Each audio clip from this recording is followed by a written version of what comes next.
What's up, people of YouTube? F-Man Critic back, and well, since the live-action How to Train Your Dragon movie hit theaters a couple months ago, although I'm a little late to be jumping on the reviewing the original bandwagon, and still better late than never. So let's review How to Train Your Dragon, one of the most classic DreamWorks movies that ever came out of DreamWorks. Like one of the most iconic franchises. So much so, and ended up getting a trilogy, a handful of TV shows, some good, some bad. And of course, the iconic Night Fury we all know and love as Toothless. But what is this movie about? And will the remake actually capture the magic of the original? Or basically what Disney's been trying to do for years and failing miserably?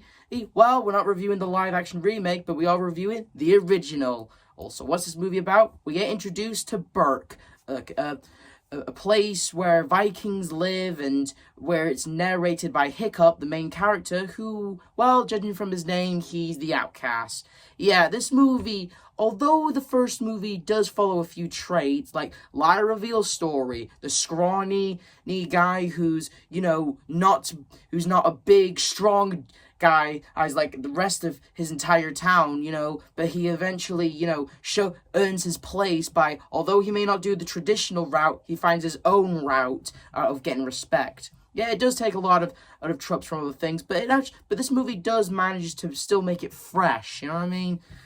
Like when, for example, like he's been in, for example, his dad, Stoic, like he's the chief of the entire place, and, well, even though his dad's the big cheese, everyone, doesn't really give him that much respect. Hell, so much so that, they'd rather accept a life-threatening journey rather than babysitting him. But Hiccup, he wants to be one of them. He wants to kill dragons. He wants to earn his spot, but he just can't do it.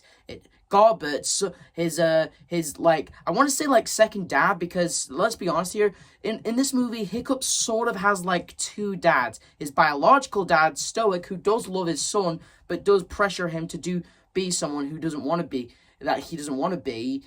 And there's Garbert, someone who actually does accept Hiccup up and knows and does actually give him, basically what you would expect to hear from someone who tries to tell you to be yourself. Stop trying so hard to be something you're not. All that will about to change because there's a Night Fury on the loose, and Hiccup actually built a device that actually captures the Night Fury, and despite, saying that he caught a Night Fury, no one technically believes him or sets out a search party, and... well, and let's be honest here, I really do love this rant from Hiccup in this voice he uses.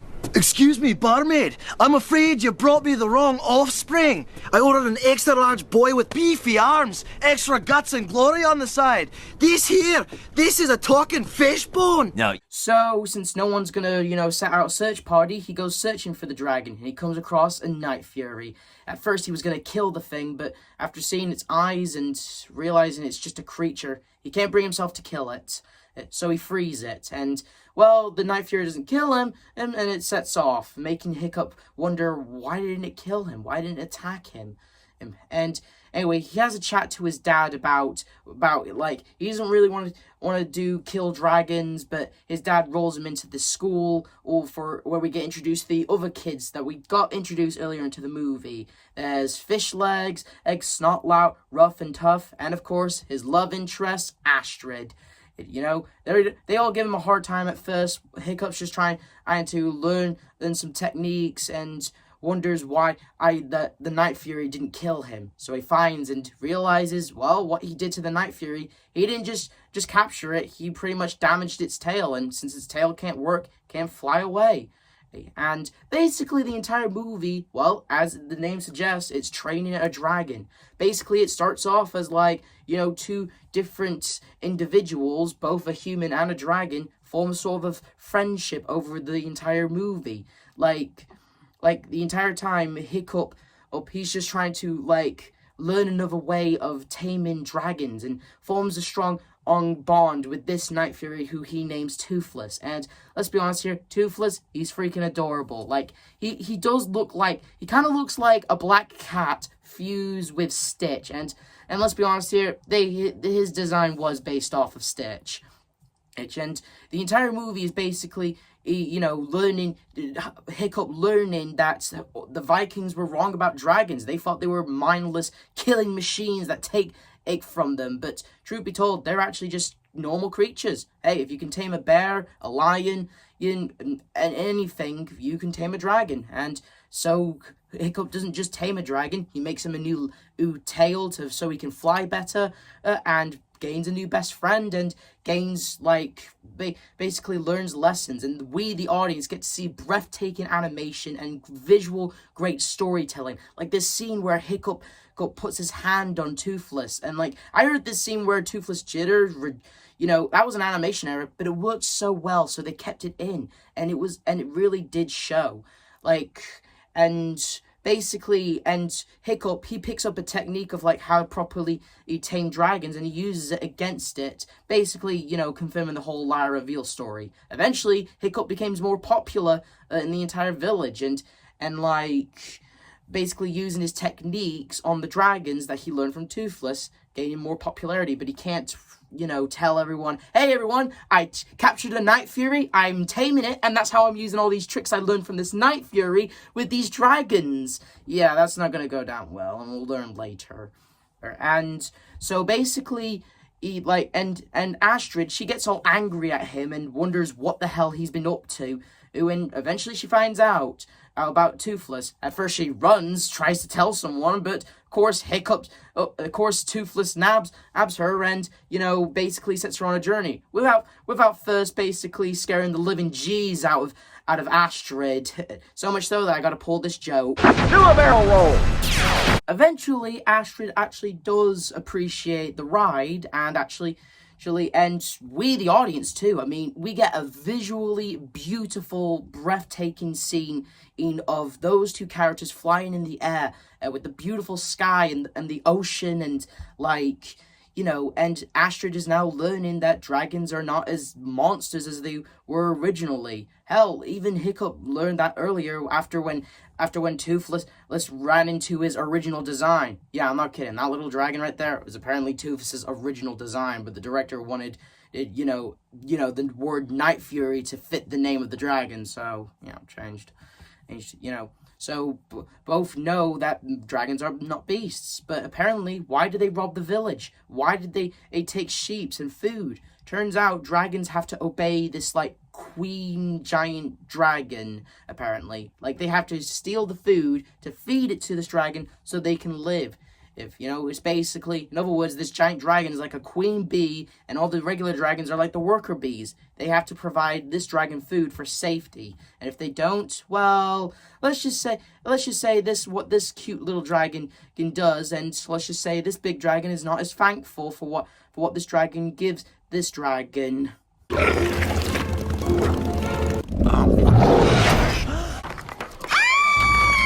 Yeah. Yeah, that's a tough situation for those dragons. After Hiccup and Astrid realizes why the dragons do what they do, Hiccup, he doesn't know what to do. After all his training of taming the dragons and becoming the most popular in the entire village, he has to actually slay an actual dragon with his father watching the show, and he doesn't want to actually kill a dragon. So, what does he do in the match? Well, this is where some of the cliche lie reveal stories and father and son stuff come through. So Hiccup, he takes his helmet off. He's all I'm not one of them, and I'm all dude, don't do that just yet. I'm just saying, what I'm trying to say is, if I was him, I would have done this a little slightly better. Kept the helmet on. Don't say, hey, I'm not one of them. Just be all okay, everyone, you want to see how I tame dragons? This is how I tame dragons. And that's when he slowly does it, Keeps the helmet on. Doesn't say that he's not one of them. And by the time the dragon is tamed, but because of what he did, his father tries to stop the match and infuriates the dragon, so much so when the dragon is causing chaos, Toothless heard Hiccup's screams. I don't know how the hell he heard him from all the way over there, but whatever. Toothless comes to the rescue and saves him, and everyone sees a Night Fury, and, the truth comes out. Stoic knows that his son, instead of killing dragons, he's actually been taming one, keeping one as a pet. Now, I haven't mentioned that much between Hiccup and Stoic. Now, Stoic, he does love his son, but he's always pressuring him to be something he isn't. A dragon killer, a Viking. But Hiccup, he's scrawny, he's got more brains than bronze, and he just wants to, oh, and he kind of lets the whole... But they do generally care and love for one another, Even after when Stoic is all like, you're not a Viking, you're not my son. And I'm all like, what the hell, Stoic? Come on. I know he regrets that almost immediately, but come on. And I know he apologizes for that later, but still, come on. I know it's part of the cliche, but come on. Whatever. And Hiccup kind of lets it slide about the nest and how a dragon can only, enter it, and well, Stoic takes Toothless, and Hiccup is defeated. He doesn't know what to do. Astrid tries to talk to him, and for 300 years, Hiccup's the only Viking that wouldn't kill a dragon, but he thinks of a plan. So in other words, he gets all the rest of his friends and the rest of the other dragons, and they're about to do something crazy, because Stoic, he has no idea what he's up against. He may have an army, he may have the key to finding this nest, but he has no idea what he's up against. When he sees the size of this dragon, and sees all the other dragons fleeing in terror, that's when he knows, he's in deep shit. But thankfully, thanks to Hiccup using his brains then bronze, he all comes in with all of his friends, and even tries to save Toothless. And Stoic gets a bit of a redemption arc and saves Toothless for him, and apologizes and says that he's proud to have him as his son. I mean, let's be honest here. We've all seen that's the scene where parents don't really understand one another, and they say they're sorry, they say they love each other, they say they're proud of each other. But this movie does manage to always pull this off, despite that scene being overused and other stuff, it has shown up. It is, it is well put together in this, and learning from earlier with Toothless's original design, finding out they're not so dragon proof on the inside. Toothless, he managed to give this big dragon one spicy meatball, but his tail gets catch on fire, and we get an epic, breathtaking scene of the dragons fighting this thing, and Hiccup and Toothless in some kind of explosion. And just when you think all hope is lost, Hiccup might bite in the dust. Truth be told, Toothless manages to save him and give him back to Stoic. Manages to save Hiccup. Well, most of him. Anyway, Hiccup wakes up in his bed and realizes that Toothless is in his room, and the shocking revelation that Hiccup may have lived, but he lost a leg during the entire thing. And symbolizing in a way that Toothless and Hiccup are the same, Hiccup now has a prosthetic leg, now Toothless has to have a prosthetic wing to go with his tail, making them, even more have in common to make them more friends. And Hiccup realizes that dragons are now living in Berk, and well, he's gained respect of everyone, and his father accepts him just for him, and he gets the girl, and dragons are welcome into the community. And that was How to Train Your Dragon. And after 15 years, still holds up, still an amazing story. Sure, it still occasionally has a few cliches, like liar reveal stories, dynamics between parent and child. But this movie does manage to pull it off with breathtaking animation, great casting, and just all in all, a great story. So much so, that's why they continue to milk this franchise, even with a new one that just came out. But always stick with the original.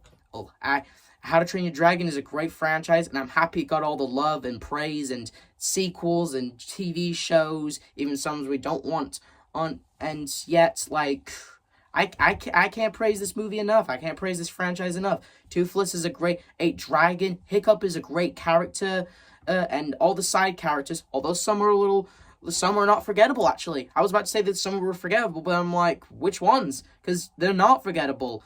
Well, all of them, even the ones in the background, All I'm saying is, this franchise is great, and, well, I haven't seen the live-action remake yet, but let's just always say, you can never beat the original. This is the F-Man Critic telling you to like, subscribe, hit notification. I'll see you guys next time. See ya!